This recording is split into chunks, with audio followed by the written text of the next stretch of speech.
সাবেক প্রধানমন্ত্রী শেখ হাসিনাকে প্রকাশ্যে বাংলাদেশের সরকার এবং নির্বাচনের বিরুদ্ধে উস্কানিমূলক বক্তব্য প্রচারের অনুমতি দিয়েছে ভারত, যা বাংলাদেশের শান্তি এবং নিরাপত্তাকে বিপন্ন করে।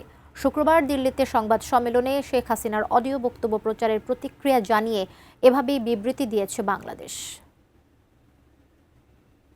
ভারতের দিল্লিতে ফরেন করেসপন্ডেন্টস ক্লাবে গত শুক্রবার একটি অনুষ্ঠানের আয়োজন করা হয়, যেখানে বিগত আওয়ামী লীগ সরকারের বেশ কয়েকজন নেতা সরাসরি ও ভার্চুয়াল মাধ্যমে বক্তব্য রাখেন।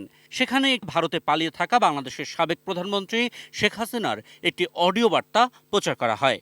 এর 2 দিন পর বাংলাদেশের পররাষ্ট্র মন্ত্রণালয় রোববার এক বিবৃতিতে এই ঘটনায় বিস্ময় প্রকাশ করে।